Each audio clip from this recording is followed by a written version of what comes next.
Black magic ఏమంటారు, తెలుగులో ఏమంటారండి? క్షుద్ర పూజలు చేసేవాడిని ఏమంటారు? మాంత్రికుడా? అంటే ఈయన మాంత్రికుడు హోదాలో అన్నాడా? అప్పుడప్పుడు మెడలో అక్కడిక్కడికి పూజలు చేసుకుంటా వెళ్ళిపోతూ ఉంటాడు కదా, ఆ మోడల్లో మాంత్రికుడు హోదాలో అన్నాడా? ఈ రాష్ట్రానికి ఉప ముఖ్యమంత్రి హోదాలో అన్నాడా?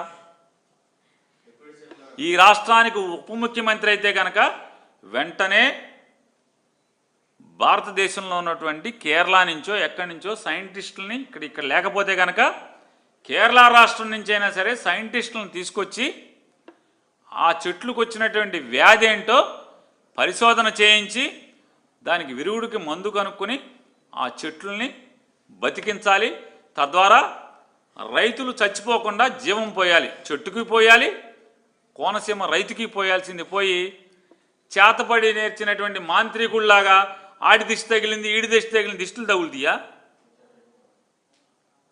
నిజంగా దిష్టే తగిలితే మీ ముగ్గురు విమానాలు ఎక్కి జనం సొమ్ముతో విమానాలు ఎక్కి లేదా హెలికాప్టర్లు ఎక్కి తిరుగుతున్న దానికి మీ ఆ దిష్టికే మీరు పడిపోవాలి. కొబ్బరి చెట్లు ఎందుకు పడతాయి దిష్టి అనేది ఉంటే? ఇవాళ తెలంగాణ ఆంధ్రాతో పోటీపడి వరి పంట పండిస్తున్నాయి, ఆంధ్రాతో పోటీపడి ఉద్యానవన పంటలు పండిస్తున్నాయి. ఒకవేళ తెలంగాణ ఏంటంటే రాజస్థాన్లో పండుతున్నాయి, రాజస్థాన్లో పండుతున్నాయి, కాయగూరలు పండుతున్నాయి, ఉద్యానవన పంటలు పండుతున్నాయి.